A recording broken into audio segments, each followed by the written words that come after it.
I took the night shift job because no one else wanted it. The job listing itself felt strange right from the beginning. It promised high pay, no experience required, complete privacy, no interview, no background check. That should have been my first warning. The motel was located far from the city.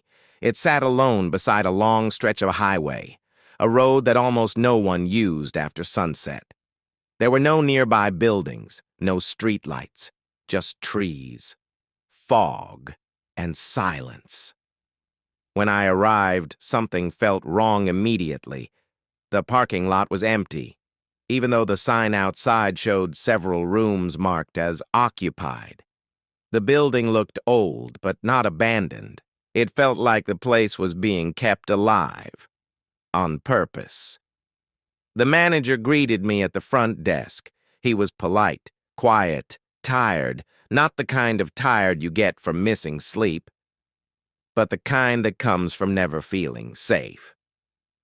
Before saying anything else, he looked straight at me and asked one question. "Can you follow instructions exactly?" I hesitated. Then I said yes. That was the moment he decided to hire me. Before leaving for the night, he reached into his coat pocket and handed me a single sheet of paper. It was folded neatly, like it had been carried many times before. His voice was low when he spoke. "If you want to survive the night shift here," he said, "follow the rules." "Exactly." I smiled. I thought it was a joke. I stopped smiling. When I started reading, Rule 1, lock the front door at exactly 11:11 p.m. Not earlier, not later.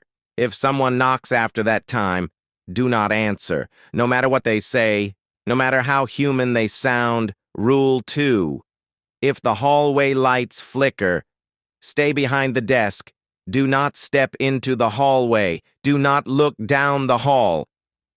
Rule 3, at 2:30 a.m., the phone will ring. Answer it immediately. Do not speak. Hang up. Only when the breathing stops.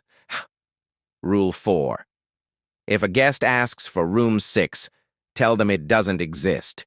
If they insist, leave the desk immediately and hide in the storage room. Lock the door. Stay silent. Rule 5, never check the security monitor between 3 a.m. and 3:10 a.m. If the screen turns on by itself, cover your eyes. There were more rules below, but my hands were already shaking. I wanted to quit right then, right there. But the pay was enough to change my life. So I stayed. At exactly 11:11 p.m., the front door locks clicked shut on their own. I hadn't touched anything. I was standing behind the desk, my hands nowhere near the controls. The sound echoed through the empty lobby. A sharp, metallic click. That felt final. It was the kind of sound that told you something had ended. For a few long moments, nothing happened. No footsteps, no wind, no cars passing outside. Just silence. The kind of silence that presses against your ears. Then, 5 minutes later, someone knocked. Softly, carefully, almost politely. A woman's voice came from the other side of the door. Quiet, controlled.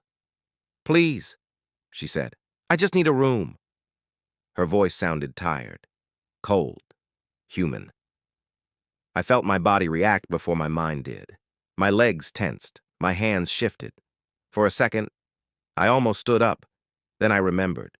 Rule 1. I stayed exactly where I was. The knocking came again, louder this time, more confident. "Hello?" she called. "I know someone is in there." Her voice was closer now, right against the door. I could almost imagine her face, pressed near the glass. My heart started pounding, slow at first, then faster. Each beat felt too loud. Then, her tone changed. It dropped. Lower. Sharper. "I said," she whispered, "open the door." The knocking turned violent. Not fists, but something heavier. Something solid. The glass rattled in its frame. Once. Twice. Again. I backed away from the desk. Slowly. Silently. Not daring to breathe too loudly. My back hit the wall. Cold. Solid. And then, just as suddenly, it stopped. No footsteps walking away. No breathing. No sound at all.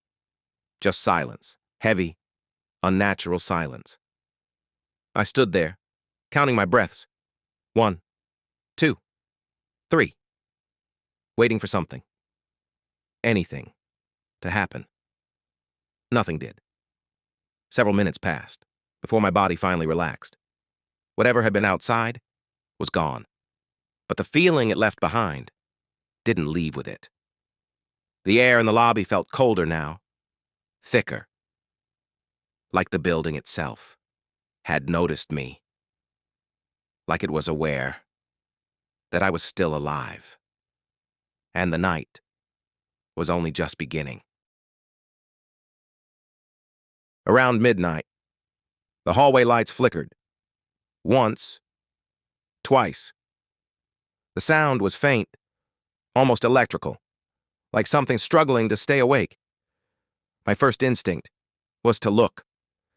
My head even started to turn, just a little. Then I remembered Rule 2. I froze.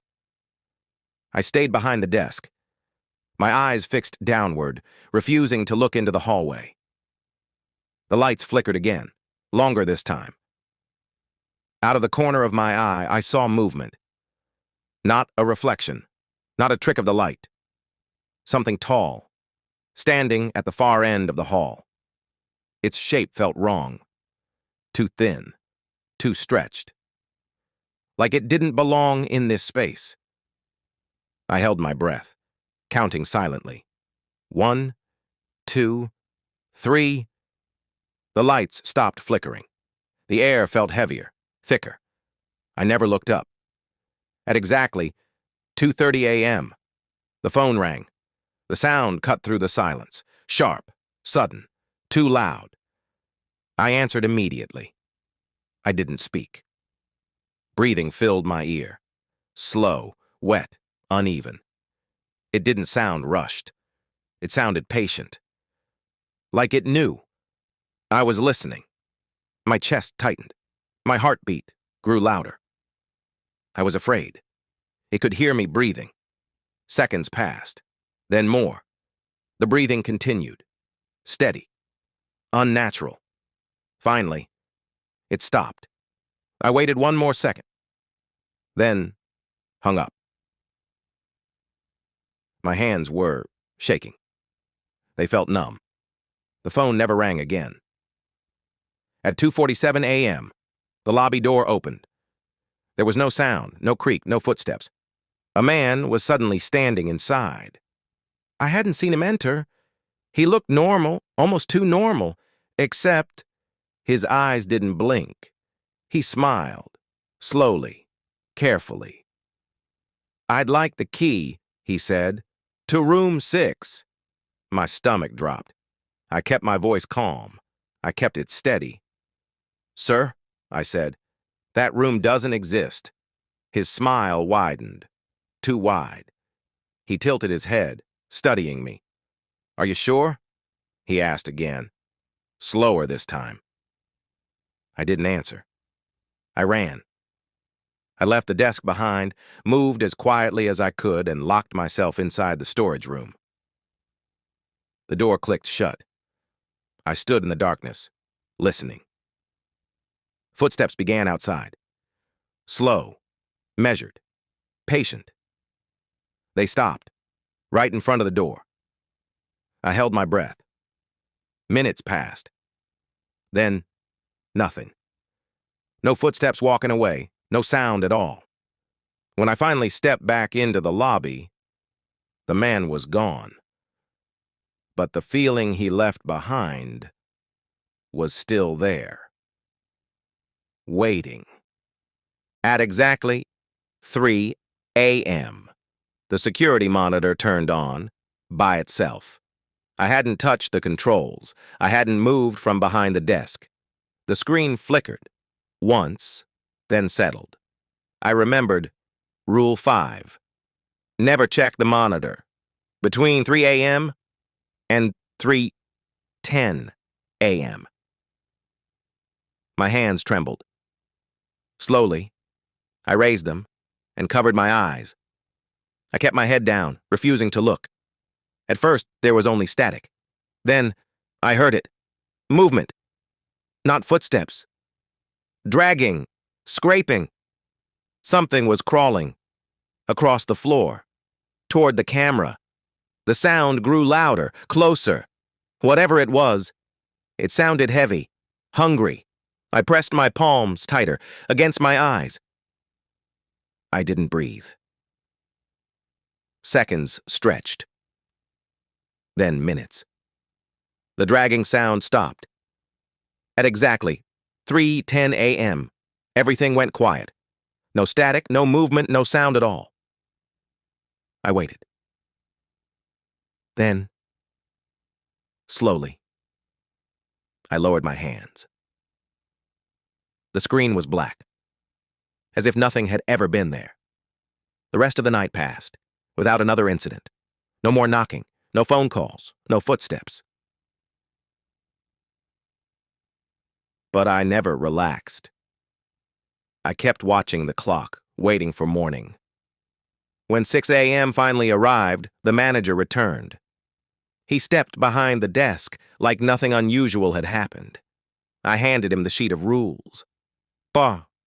My hands were still shaking. He looked at me, then smiled. "You followed them all," he said calmly. "Most people don't."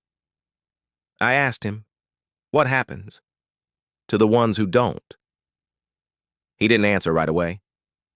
Instead, he opened a drawer behind the desk. Inside was a stack of missing person flyers.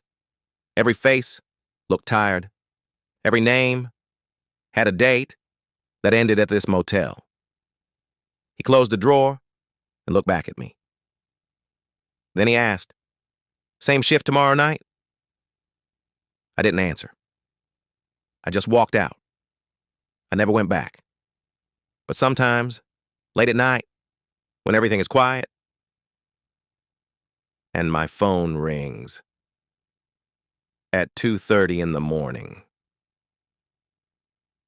I don't answer it. Because even now, I swear, I can still hear the breathing.